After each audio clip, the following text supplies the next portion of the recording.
자, 이번 시간에는 우리 사운드 카드에 대해서 같이 한번 살펴보도록 하겠습니다.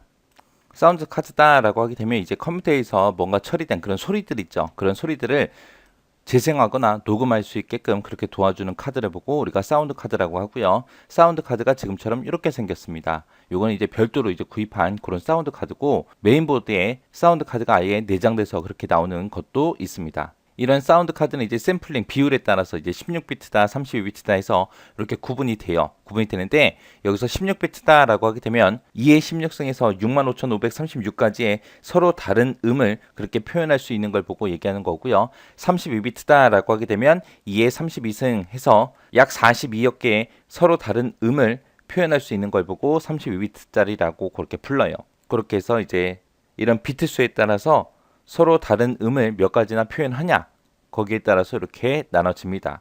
이런 사운드 카드 종류에는 사운드 블러스터라는 것도 있고요, 마에라는 것도 있고, 사운드 엣지라는 것도 있고, 이런 것도 있습니다. 이런 게 사운드 카드다. 그냥 기본적인 것만 기억하시고 지나가시기 바랍니다.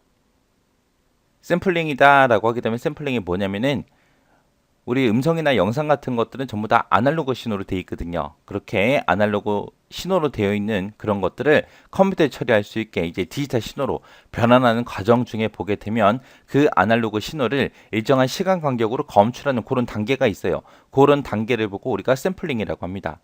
이렇게 이제 샘플링 할 때 사용되는 용어들이 이렇게 있어요. 샘플링 비율이라는 것도 있고, 샘플링 주파수라는 것도 있고, 이렇게 있습니다. 샘플링 비율이다라고 하게 되면 1초 동안 아날로그 신호를 디지털 신호로 몇 번 변환할 수 있냐, 그 횟수를 의미하는 게 우리 샘플링 비율이고요.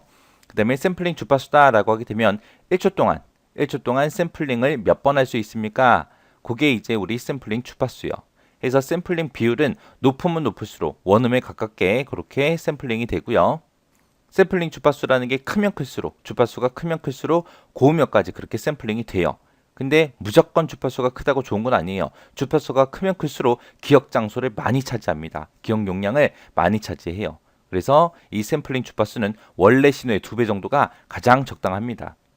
이렇게 이제 샘플링을 할 때 이제 파일의 크기에 영향을 미치는 요소들이 있어요. 이제 샘플링 비율이 어떻게 되냐, 양자와 크기는 어떻게 되냐, 지속 시간은 어떻게 되냐, 요 세 가지가 이제 파일 크기에 영향을 미치는 요소들이요.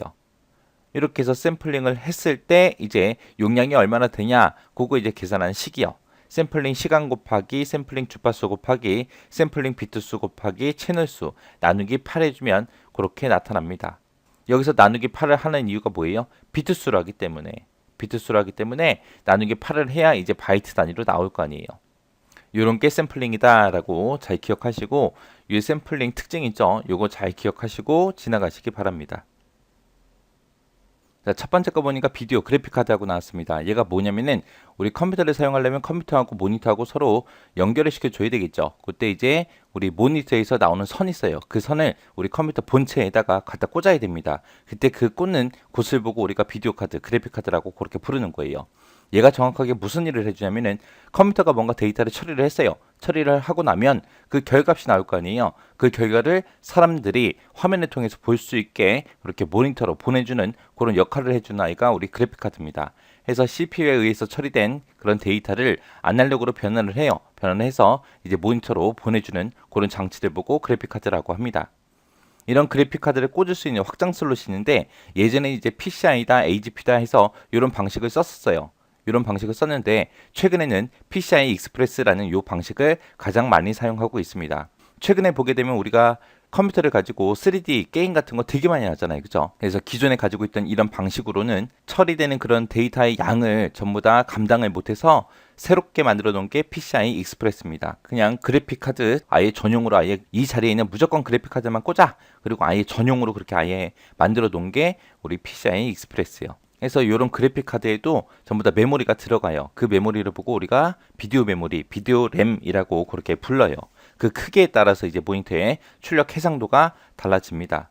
그 다음에 이제 TV 수신 카드요. TV 수신 카드다라고 하게 되면 이거는 요즘엔 거의 안 쓰죠. 요즘에 전부 다 인터넷 통해서 우리가 전부 다 TV도 보고 동영상도 보고 다 볼 수 있어요. 근데 과거에는 그런 게 별로 없었기 때문에 이 TV 수신 카드라는 걸 꽂아서 컴퓨터를 통해 TV를 시청할 수 있게 그렇게 해주는 이런 장치를 사용을 했었습니다.